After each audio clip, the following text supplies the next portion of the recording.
Three. Hi, everybody. This is Angela. I'm here with my favorite wine pairing, Cynthia, and we are Amigas and Vines. And I am very excited for the beginning of season 2 of Amigas and Vines. We are here with Elizabeth Eichhorn of Noblemen Wines. We met several years ago in San Antonio at Rerooted, one of our favorite spots. And she had just purchased Copper Rose. We just started the wine shop, Copper Rose. Then we went into Noble Wines. I cannot wait to hear about your journey. But let's get started with some wine off the top so that we can get into interview mode. Okay, first off, cheers. I'm so glad you're here. Mm. Oh my gosh. That's beautiful. Um, So tell us about this Okay. wine. Tell us about it. this is starting out. This is our Piquette. This is Noblemen Wine Piquette wine. So Piquette is this very cool double fermented wine. We have this very interesting process in the winemaking scene that we can actually rehydrate grapes once it's gone into press. This is actually what most of the field workers will probably end up drinking. It's low alcohol. This is a 7%, I believe, ABV. And this is one of those wines that you can drink on the hot days, especially if you've never done harvest, they're long and they're hot, and you want something refreshing. And this is one of the go-tos. So in this one in particularly, you'll have that bit of a sparkle and it goes away. So I think of this like a tart cranberry juice with that sparkle. Love this. I will tell you, so we're right now drinking it room temperature. It's great cold. We have had people who love it both ways. This is a great early day drinking as well. Um, but we did this. This was actually what we served at our launch party after we acquired Nobleman. Was we poured Piquette, and it was just this. It's really cool to see this. We don't see it very often. No, I was telling you, I only know one other Piquette. Yeah. It's one of my favorites. I drink it. It's my brunch wine. It's my go-to. It because you don't need the juice, but it does. It's like the tart cranberry. It goes so well with eggs, French toast, bacon, and all my favorites. And I don't feel like crud the rest of the day. It's only 7% alcohol. Totally. That's exactly it. Well, and also I think we have to realize, I think Texas wine was known for the big, bold red wines. And you have Tempranos, you have a few Cab Sauv in the state, but you can actually do a whole lot with different varietals. So this is actually 100% Toro to go is the grape with this. So it is still a bigger bodied grape. It doesn't have as many tannins, but I think one thing Victor, my husband, and I are always trying to do now with this brand is how can we continue to create more sustainable ways of production and what does that look like? So this is a really good way to do that in the wine industry. Now, I'm not going to lie, there's a lot of winemakers who are very careful to get into the world of Piquette.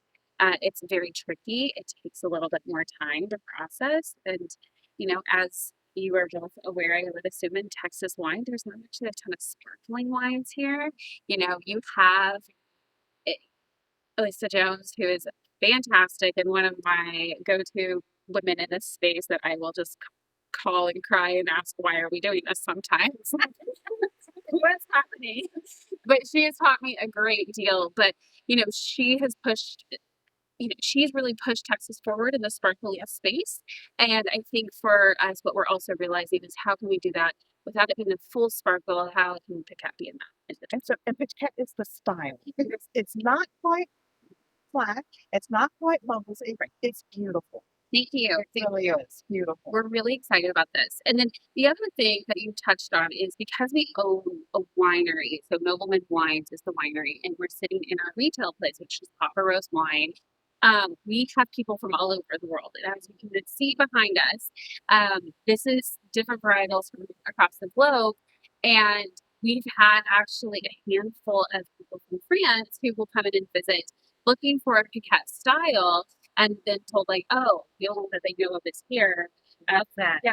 Oh, I love that. Yeah, so it's very cool. So it all kind of works together. You could just bring it to Julia's across the street. That's exactly. It's a wonderful French restaurant. Yes. It's the neighborhood to be in. Yeah, exactly. So you can just go back and forth across the street. You had mentioned you served this at your launch party. I want to know because I feel like you entered the wine scene here in San Antonio, and it was like we're opening Camaros, and that road, like you just took off running. What led to these decisions? Sometimes a little bit of insanity, and I think that's part of it. I've been in business for a long time. So I started the business about 13 years ago. Have been in these entrepreneur spaces. My husband and I moved to San Antonio nearly 4 years ago with purchasing a home in this area, and we're told there was going to be a walkable space. Well, we are people who wanted to have a neighborhood wine bar, and there wasn't one. So everybody had to leave, and we just thought, well, why don't we just start this? So that's what started the retail space first. And once we got into this, my husband and I are very big on, well, if you're going to go into something, let's actually fully go into it. The other backstory of something that my husband and I both are, we're both very into nature, gardening, understanding what is happening in the earth. So we realized years ago that we were always going to be in agriculture at some point in our life. Not sure what it was. And this just happened to be a really good way to do this. And final thing is that Noblemen Wines was the only Texas wines that Collaborators carried. It was the first one that we carried. Noblemen was there, and then that's actually what started the conversation with the founder Austin to what does it look like for me to come in. So it's going from like, yes, it has been wife team, but then it was like I now own a large, like the majority of shares in this. It's crazy how many people we've met doing this that this is their second career. Yeah. And I am like, all of you are slightly insane. Yeah, 100%. I mean, great for me because you're making great wine. Yes. Yes. But you have to kind of, let's be real, you have to have a little bit of like kind of agreeing but my just be like, okay, and that's just what we want to do. So I also think there's as we were mentioning before we were recording, is that there's this thing of how do we move forward in the world of wine in Texas? People have already laid the foundation for it, but those people are getting to a point now in their career that they're wanting to move out of it. They're retiring. They're deciding that want a different thing. They want to have grandkids. They want something else in their typical retirement kind of space. Unfortunately, what that also means is, well, then who's coming up behind them? And so Texas does have some, like, we need to do some understanding of how do we get younger people into this. And that is where I think Victor and I are taking a lot of risks. We actually did a lot of traveling last year, and we're going to continue to do that because we learned from people in California and Central Coast California. Most of the people there are getting into the wine scene at 40 or maybe 35. In Texas, you don't see winemakers or wine owners at that age. You see those who are harvesting at that age, but people who own the brand are much older because this is, and that is a shift that I want to try to see make and happen here in Texas. I love that. I want to keep kind of on that thread to, should we get, let's pour the second, but I'm going to finish my fifth. Yeah, please finish this cup. Okay. So I definitely want to talk more about the young. You have, while you're opening, I can talk about the neighborhood you're in. It's off of Blanco Road. It's got a great mixture of history, antiques, but then these newer businesses coming in. It's one of the best places in the city to be able to walk. As you said, San Antonio is not a walkable city. So the fact that y'all moved here looking for walkability does make me laugh, but you did find it. And the first time I went to but the first time I visited, if you come to San Antonio, start here because they have a parking lot in the back. So that's your selling point for everybody living here because it's hard to find parking. And then you can walk. Totally. And totally. I mean, that was one of the things that we knew. It took us though like 2 years. So, like I said, we've only lived here for 4 years.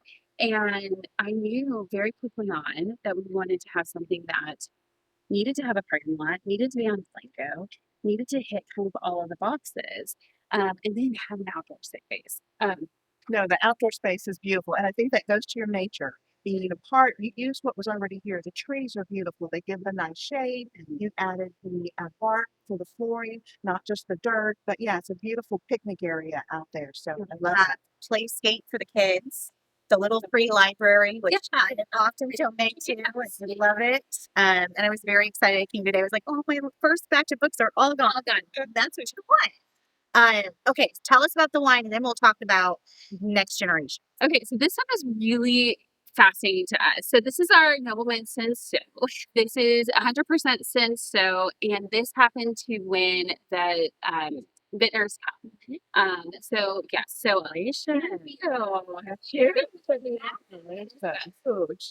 so this is the one that put us into Texas Monthly and really has continued to help remind people of what we do. Now, Senso is a very interesting grape. I find that it is not the go-to for most people.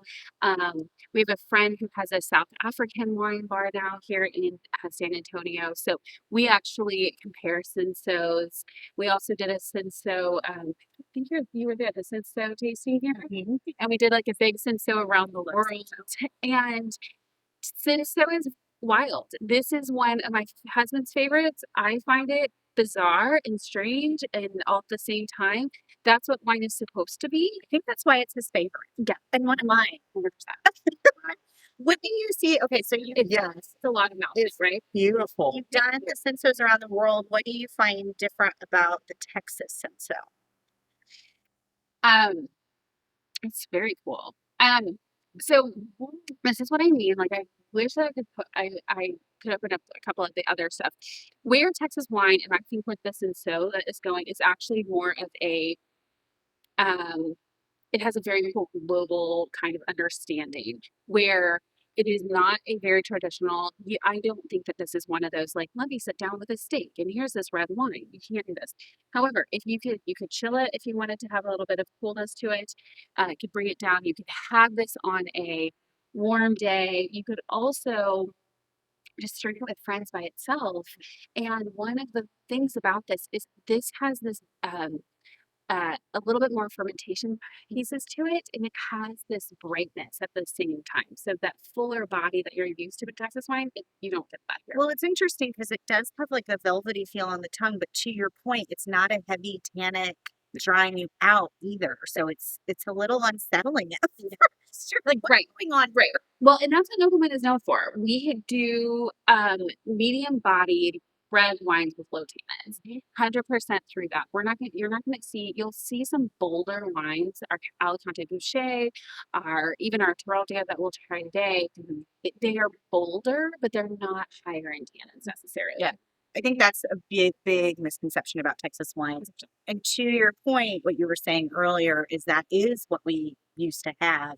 But now you come and it's a lot more subtle, elegant, French style type of wines that people are making. Even if you go and you say, well, I'm going to have your Tarlago, if you're expecting that heavy tannic or punch in the mouth, if you get a cab from here, it's not necessarily what you're going to get. So let's go back to and talk about what do you feel like you all are doing to bring in that next generation? Because once again, you've created this great, amazing space. You have the books. I want to give a shout out to the people who work here and have created something exciting. But you're ushering that in, and that is such a topic in the wine industry right now. Is Gen Z, they don't drink. Totally. Well, and that's the thing I want people to realize. And I've seen study after study about this. Gen Z does their intention is Different. Different. Yeah. They're not drinking to get drunk. They are drinking. They're going to go and spend money.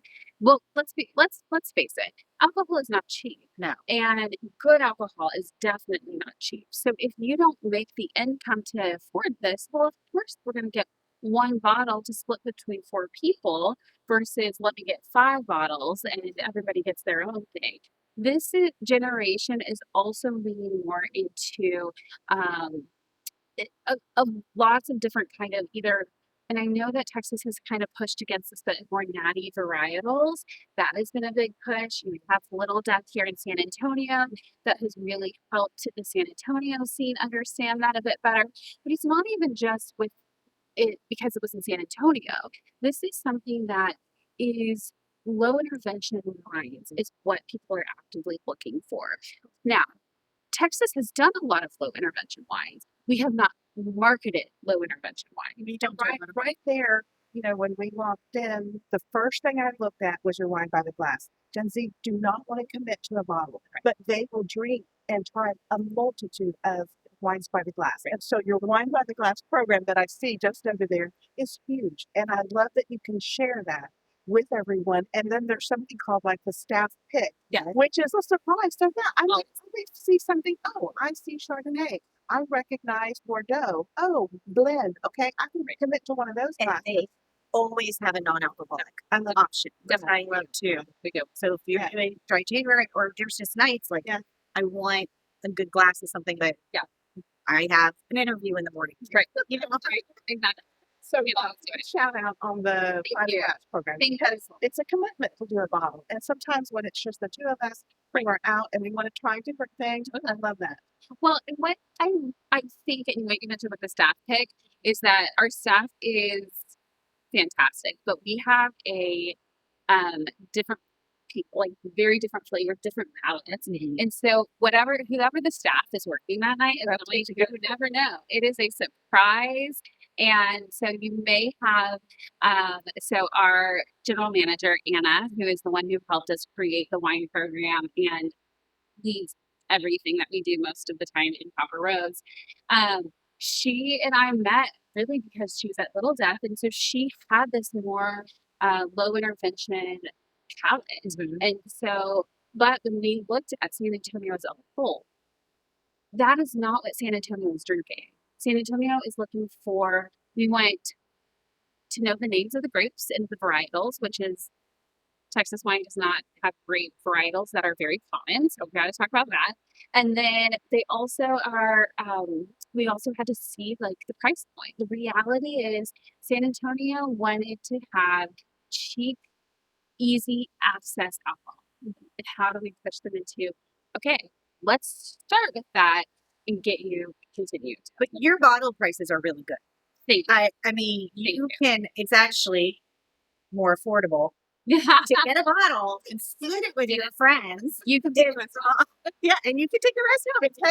Take it home in Texas. Mark it and take it home. Take it home.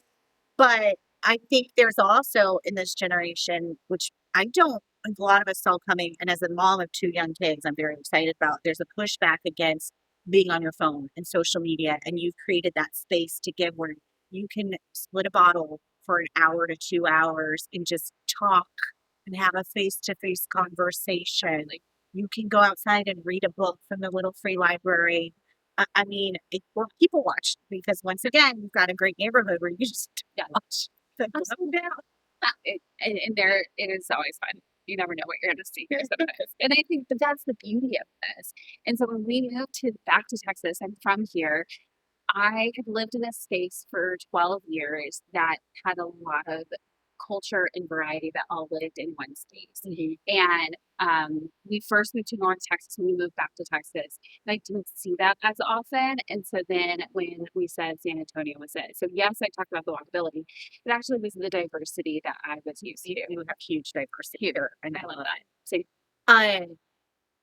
you mentioned your staff is so great. They are all eclectic. They have different tastes. I do feel you walk in and you have a younger staff too. Yes, we do. Do you do a lot of education? Yes. Okay. We do. All except for two of us, myself included, all have some sort of certification. So WSET, we have our jam going through for WSET 3 right now. My husband has his WSET 3. We have a master som on staff. We are the most approachable. We really try to not be pretentious wine shop, but we also are incredibly knowledgeable. Victor and I met in grad school. Our entire life has been about like books and understanding things and questioning. And we want people to question that. So we don't want people to just take things for face value. So every tasting that we have is that we have with distributors is open to our entire staff if they're available to be here. We want people to have a passion for this, even if it is not just the selling part of it, but making it, understanding the story behind it, because wine is a story. Wine is a living, breathing product. And so what you have on the tasting sheet once it goes into bottling will be very different when it starts to open. Yeah. Does this need to breathe? Does it need to age? That's something that you only know through learning, I believe. I can't believe when we have the master song. Once again, I don't think people understand the wine scene that we have here and the knowledge that's here. And you're demonstrating it and doing it. It's fantastic. One more on this, and so these grapes come from the Texas. We do that. This is the high plate. So That's this beautiful. entire well, I swear we just blinked. We go Texas. Yeah, we are. Texas is known for flies and gnats more than anything. Yes. Yeah. You know, I like a good wine too. Yeah.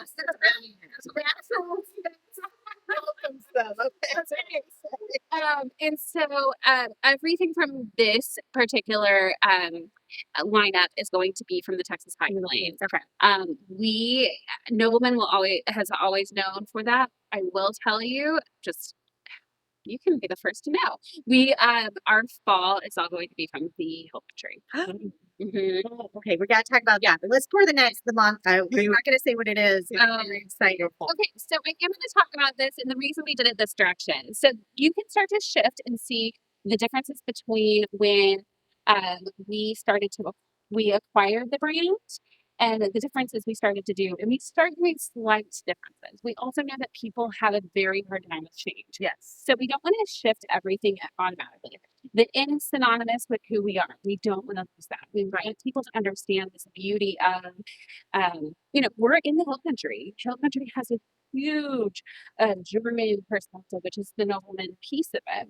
Now, we also know that retail is a very different beast than just going out to the winery and getting to talk to somebody for hours. When we are in here, especially on a Friday or a Saturday night, I have staff here, but they're not going to get to walk you through like you would in a, in a seating room. So, we are now having the Montepulciano 2024. This is a bright, very This is different from other Montes I've had in Texas. I'm used to that deeper color. This is nice. This is when I found I felt like I had a very cool wine. So there are there's a the Sotovino brothers. It's with Yeah. Oh, we know. love them. Not personally. I want Yeah. to. Oh. Hey, See you soon. Texas Wine Week. Let's go. So here I am. So the Sotovino brothers, when they came in and tried this, and then they're like, "Oh, I love this," I felt very proud because I was like, "Well, whole kids can drink this too." I know. Talk about the epitome of like low intervention, natural wines. I mean, you open their wines and you pour it, you're going to have like what's in the glass. Right. So You're gonna have the sediments, you're gonna have that happen. And the reality, and I mentioned this about how Texas wine still has that. So we have a Trebbiano that is so cool. This is good. oh my gosh. yeah, we have to stop and talk about Yeah, this. let's go. Let's deep dive into It's so good. Yeah.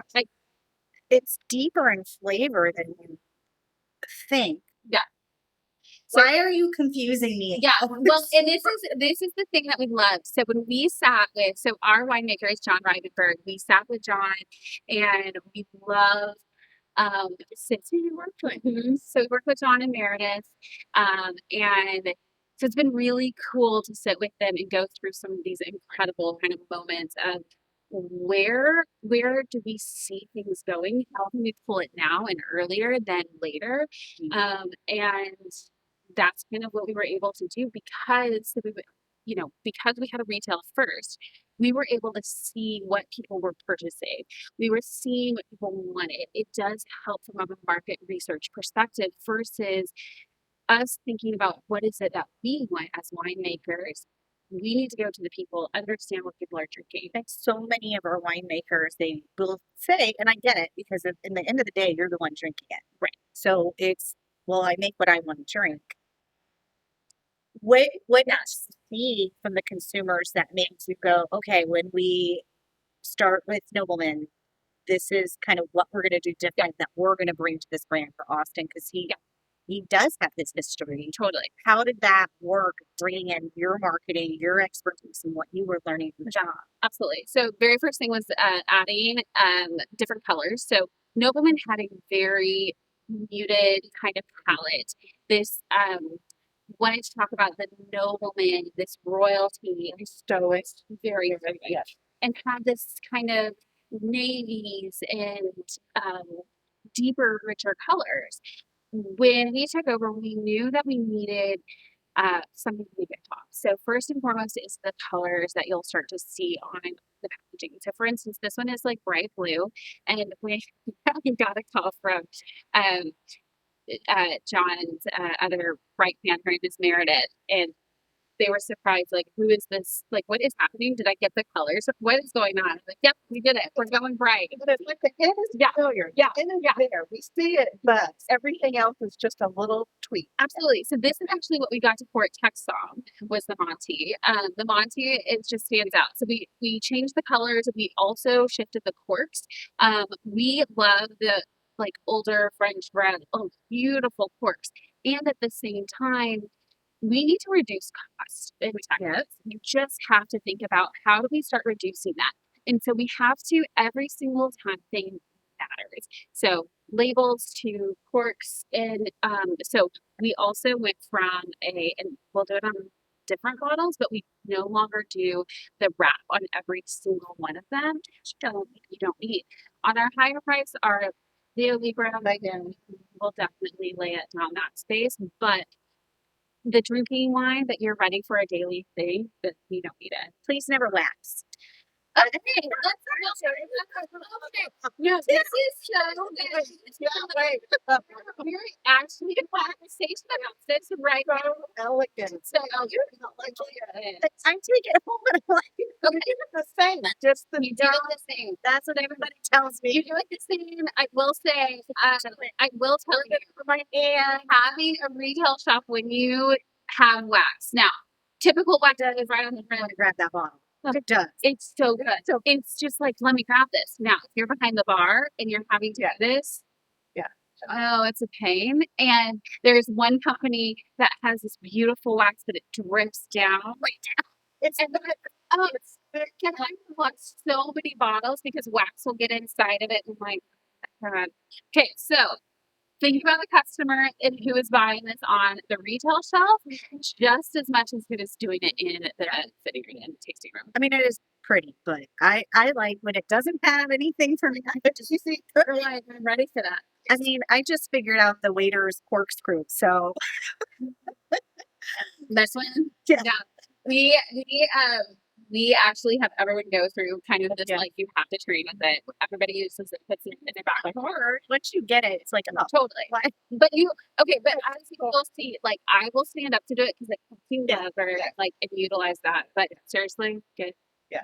Good wine key. We're going to pause for just a second because I have my last little sip that I want to share with the cameraman because he is the cameraman, the drinker, and I think he's like slowly entering into reds and something that has the flavor.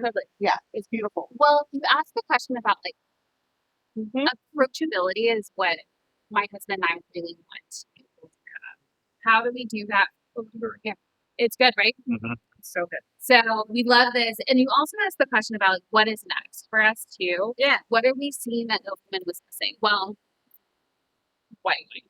So the Nobleman is very heavy in our red wines. We have a Trebbiano, but we will be doing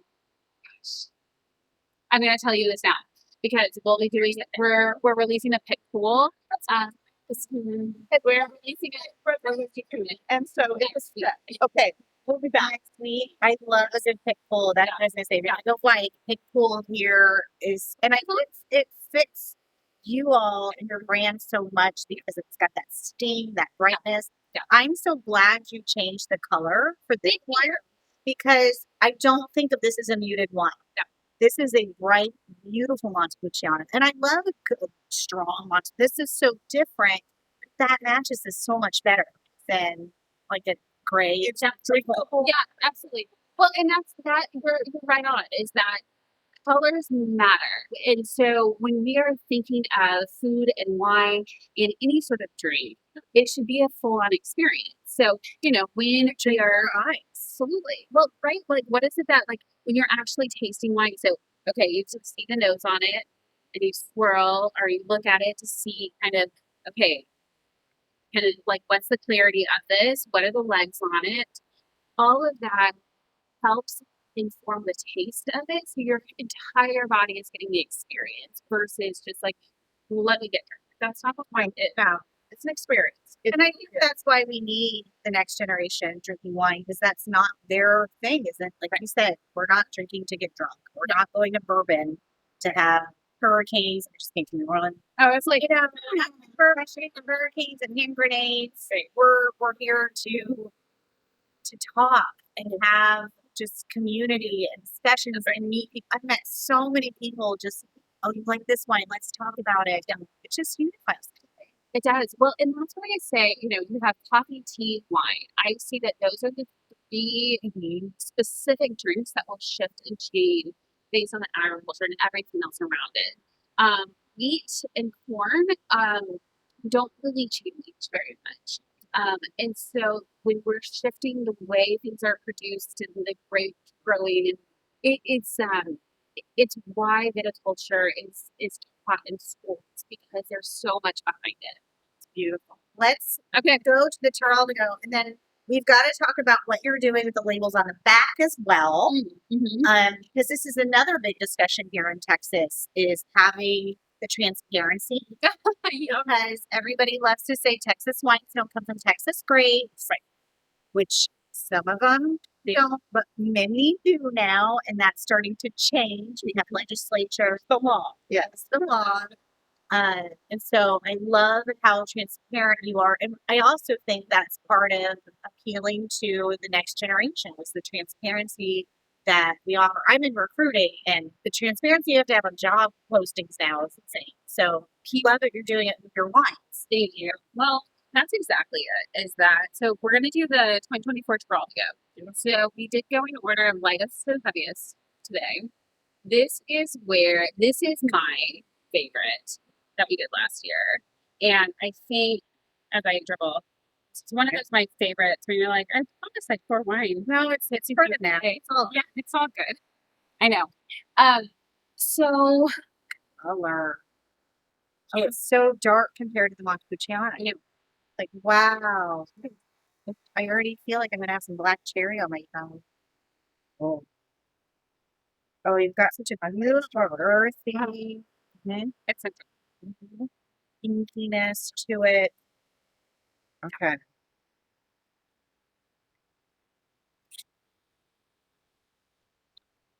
But it's still right. What is going on? So that's kind of what this entire thing and what we started to do is recognizing what we could pull out of the wines themselves. Now, that's the whole aging process. Now, we did take some of our Turtle to go and age it for a longer time. So that's what made us into the Leo Libra. That's our higher end wine. And that has a more fuller bodied kind of experience. This has the deepness and the color, but it doesn't have that full body that you get in like a really well. Nothing is drying out my tongue. And I'm loving it. Yeah. This is why we could get it. I can also drink this for brunch. Yeah. It's approachable. Absolutely. So approachable. Absolutely. It doesn't give you the heartburn. I think that's the other thing. I turned 40 in August. So woo! Welcome. It's a real can we just talk about what seriously red wine and aging in women is not a fan, and I'm like, but red wine is my go-to. So how do we change that up? And I think a big part of it is what do we start to grow what that actually fits the palate of your clientele, and also recognizing we pull the wine at different spaces. Yes, sometimes you can get the flabbiness, and so you don't want to do that. So at what point can you pull it and it not be flabby and just go ahead and still have that full entire experience for wine. Listening to you, and I love what you said because I'm also I'm proud of it. I'm in my 40s. It's fine. Yeah. It's good. Um, and you're right. Like you hit a certain age and it just changes. And I've had now friends who are like, I can't even drink red wine because it gives me a headache all of a sudden. Knowing that let's try different things. So like, Um, but hearing the passion and your knowledge going into this new venture, how much are you feeling like you get your saying on how the winemaking is going? We have a beautiful female winemaking community in Texas. yes, yeah, we do. You're part of that now. Yes, which is very, very weird and wild. When people remind me how few women wine owners there are in the state, I'm just a statistic sometimes, but that's okay. That doesn't stop me. I absolutely feel like wine drinking. We do, you know, we do. To say. Scientifically proven you have better taste. 100%. Like, it should be the Well, winemaker. and what is it like? We are the ones who spend 70% of the money. And we make this 70% of the financial decisions. So we should be listening and actually making what we want to make. And so what that means, Victor and I have had a lot of conversations about where we want to continue with Noblemen. We want people to see that we want to always have it be a communal wine. We want it to be a space where we are pushing the boundaries year after year, not just sticking to, yes, we learn from incredible winemakers, but we're not just learning from people anymore in Europe, but we're seeing. So I told you about Central California. We went to Mexico. We're going up to Michigan. Absolutely. Mexican wines are phenomenal. But that's what gives me an understanding and really helps our palates, honestly, because we have collaborators at the same time. We are able to come into a space and taste with people around the world. Um, and it pushes me every single day to feel like this is what's going on in I had a Spanish wine, actually a Spanish tasting yesterday, with a woman who incredible things and her big stuff is cava and then in her stills they're all biodynamic and she has it on her label hand picked. And her thing is on the other part of the label is when you come and visit us or come visit this part of Spain, please let us know. We want to have a meal together. Oh, That's that. Right. So that's what's also incredible. Actually, speaking of winemakers, I'm going to go ahead and show you this really quickly. I know we're talking about our stuff, but this is a woman also from Mexico. This is actually her family project. And so she put her family in here. So she did her design and her bottle of her entire family, was able to tell that story. And that is what I think women are bringing back into winemaking that we were missing for a long time. yeah. Passion. And it takes a woman. It's going to take a woman to put that touch on it. Yeah. I absolutely agree. I totally agree. Yes, I'm a business person, but I love the connection piece. Victor is more of a how do we make the money off of it? And that is what I see over and over. You have to have that too. You have to. We want to get more Totally. 100%. So that's why I think it works for us being a team. Absolutely. The balance. It's all about balance. There's balance in the bottle. There's balance in your team. I absolutely get it. Angela and I have a balance. I think that's one of the reasons why we work. I have to ask because I ask everyone. So, what challenge do you see coming in the near future? Well, making Texas wine is expensive, and water is going to continue to increase in expense. That is a real fear that we need to start paying attention to. That's one big thing. Fredericksburg is Hill Country's wine scene, and a lot of the spaces are getting backed by people who are from the oil industry, venture capital, have a ton of funding, but they don't have agriculture knowledge. So they don't see this as something other than this beautiful, romantic kind of thing. Wine in and of itself, sure, is romantic, but it is hard work. It is a blue collar working job. And I was always told this when we first got in to everything. everybody you meet in the wine world is fantastic. It's the wine drinkers that are the problem. So I was like, fascinating. And that is who I'm starting to realize, like, okay, what do I do with that?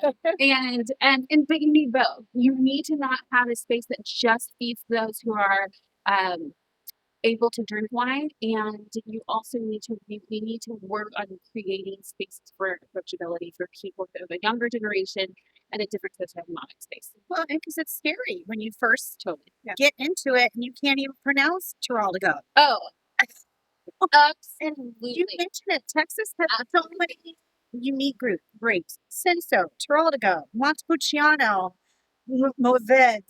Mourvèdre. Is it I Mourvèdre? can't, Is it Mourvèdre? can't even pronounce them. And then you're like, I don't even want to order this. I'm selling, just give me a cab. I can say it. That's right. People will totally go with what they know because they don't want to look stupid. Yeah. So we actually notice it here constantly. What will people gravitate towards on our buy the glass menu? And it will be things that they see a great, they recognize.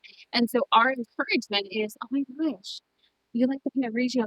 Try this. Yes. We want to help people get stepped into that next space. The other thing that we also see, I have done this over and over again, even when we're tasting Noblemen out in the world. We have a Sauvignon Blanc. I just pouring our Trebbiano next to it. The amount of people who had the Sauvignon Blanc versus the Trebbiano, night and day. Right. Until I started paying attention, there was a friend of mine with me, and I said, "Let's see this." And so I finally said, "I'm like, Mom, I really like Chardonnay." And I said, "Great. Do you like Chardonnay with like a lime and zing and acid flavor?" Like, yeah. I said, "Try this instead." You have to know what it is that you're selling to. You have to. I took recently the Texas Wine Ambassador class, and I loved the way they were saying, ask people, how do you take your coffee? How do you take your tea? What sodas do you like? Because that'll inform, once again, because Texas wines are very different. If you're going to order a cab, you're not getting a Napa Cabernet. If you really want that whole punch in the mouth, you are going to want maybe the Tannat. Right. Like you're going to order incorrectly if you don't realize that. So they ask them, like, okay, how do you take this? Yeah. And that informs them, just like you did. Do you put a lime in it? Do you put lemon? Absolutely. Do you like it just black tea and nothing else in it? One of the Instagram, or I guess it was the TikTok that we keep sharing back and forth. My husband and I do is like, do you put frozen mangoes in your Sauvignon Blanc? Don't do it. Don't do it. They're like, don't do it because you forget that you're drinking wine. Yeah. It messes you up the next day. Oh no. Yeah. So approachability is key into the winemaking space. Understanding price points and recognizing that if you are trying to move things, and yes, everybody wants a tasting room. We closed down the tasting room actually in Kerrville when we acquired Noblemen. There was a tasting room there. It was appointment only, and there was this ability for people in the hill country to drive another additional 16 miles to get over there, and it was great. But when we realized, well, why are we doing that when we already have a brick and mortar? When we also then now have another space up in North Texas, which we opened recently. Why are we creating more things where what we're really trying to do is get Texas wine into the hands of people on an everyday basis? So stop making it this entire, oh, we have to go to the hill country to make it an experience. Our goal should actually be, why doesn't the hill country and everything about it come into the cities and the urban spaces? Yeah. I mean, that's where it needs to be. It should be. I mean, I love what you're doing here. You can join the Noblemen Wine Club, which Cynthia's usually the one who brings it up. She's rubbing off on it. This is us. We just had this done, but it also, I wanted to point this out. This has all of our different opportunities for folks. So we went from Nobleman had one space, Collaborators had one space. We combined them all, and now in the last 2 years, we have 4 different opportunities for people. So I will tell you, there are 2 spaces up in North Texas. Well, one 1.5. We're in the it's under construction right now in the last piece. So there's a couple things that we're doing. One is that we have a full-on Texas wine bar up there. We want to really highlight some of these smaller, incredible winemakers that we have in Texas. So it's not just Noblemen Wines. We have everybody from Elisa Christopher to Lightsome is up there. We have a Degovino. We have these folks that you're not necessarily going to see in big time distribution. And the reason that's important is because I work with big distributors on a regular basis. Texas wine is not something that gets into distribution pretty often. And we're always trying to figure out how can we get bigger? How can we get more money from this? Well, the reality is sometimes we need to be able to have smaller spaces that focus really heavily on a few of these. So we are one of 3 different spaces in the state of Texas that does something like this, which is also wild. So we're in San Antonio. This is the tasting room here at Couple Rose. Yeah, Rose. The other place in Glen Rose. Glen Rose. And all of this. yes. And it was cool. No, it wasn't. And then I was like, I guess of course he wasn't like shit squeak.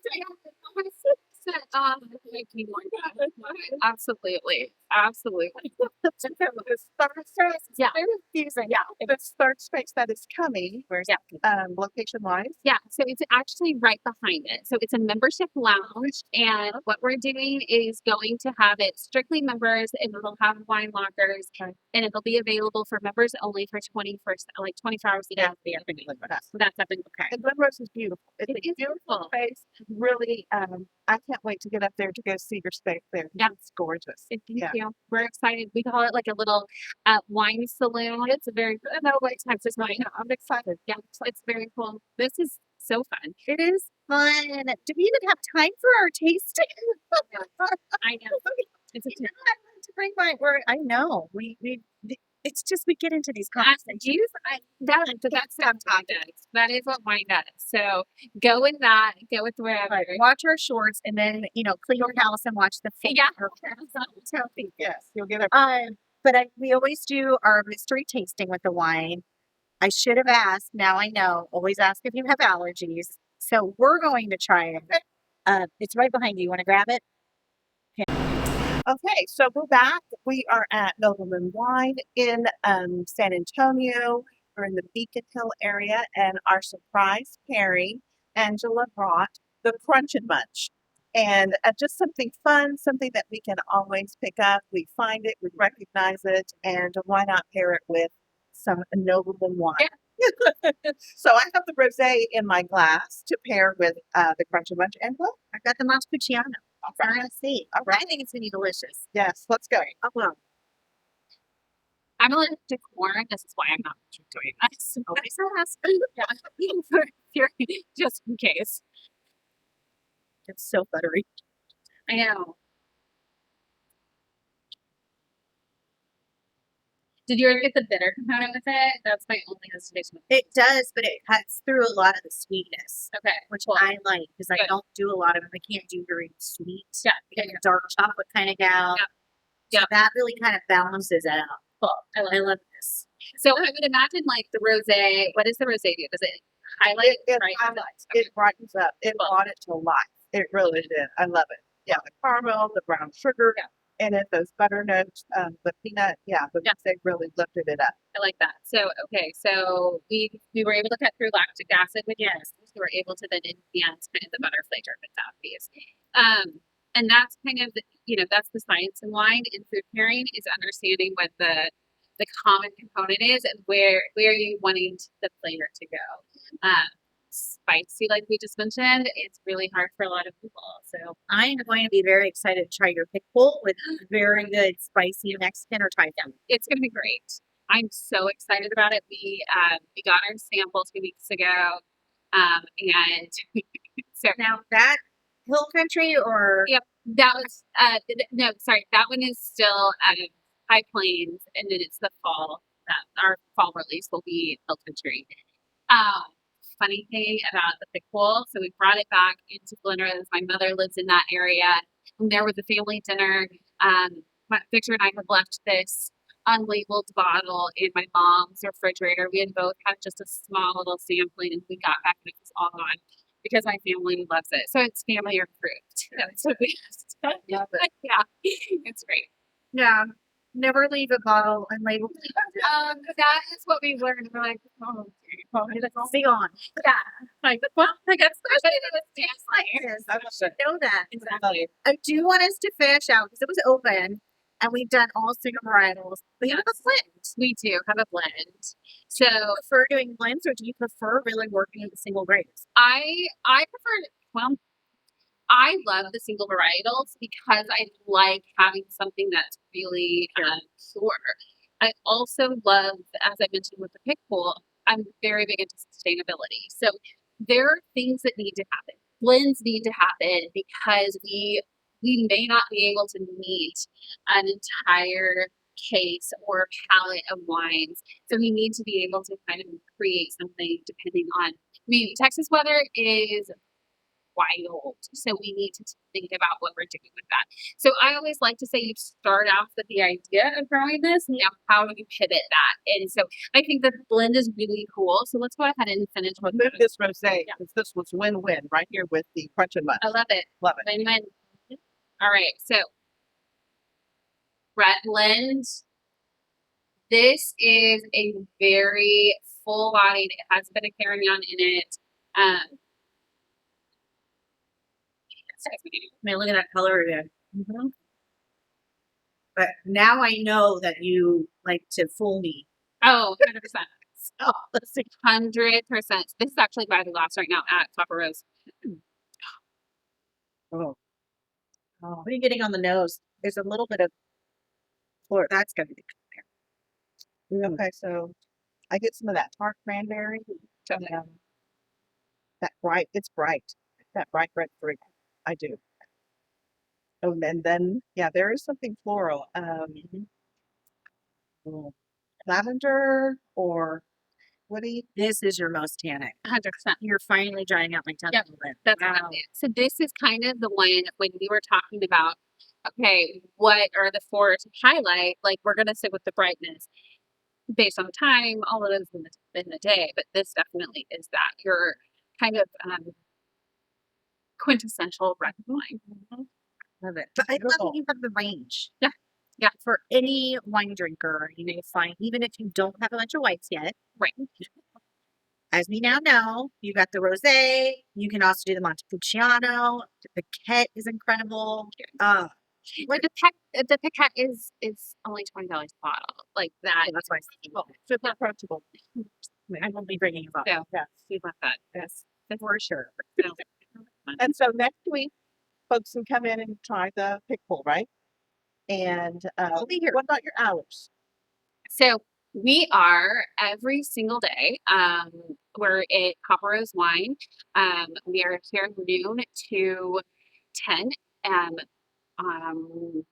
Others every day except Friday and Saturday, which we're here till 11. In Glenrose, we are there Thursday through Sunday. Thursday through Saturday, we are there. Thursday and Friday, we're there 3 to 9. On Saturday, we're noon to 9. And on Sunday, we're noon to 6. Do you create? Because check the calendar if you're coming to Copper Rose. Check the calendar because there's you guys always have something going on, live music. Yes. I mean, this is one of the angels. Like I remember one of the things you said, like, Elizabeth, you just have so much. I don't know which one to come to. It's like all the time. all the time. I know. Are you creating that too in Glenrose? We are. So we started this week, or last week, we actually started with Thursday nights are music nights up there. We had an art gallery or an art show last night. So our goal with anywhere else that we open spaces is to highlight everybody else's artistic ability as well. We want people to feel like it's a communal space. Our whole hope in creating spaces is that third space. Where can you go, have a glass of wine, and just chill? Well, you have done it. Congratulations. Thank you. You don't get to cheers because you. So we will follow you on Instagram. Yep. Copper Rose. Yes, Copper Rose Wine or at Noblemen Wines. Okay. And your website. Both And- Copper Rose Wine and Noblemen Wine. You have a newsletter. We do have a newsletter for both. Excellent. Yes. Excellent. Yeah. And our whole goal, you don't have to be both, but our goal is that we know on the back end that they're the same. Thank you. Okay. Thank you so much. Yeah. Thank you so much. You'll give us that look. Don't you? I lifted. I did not touch your glass. Thank you.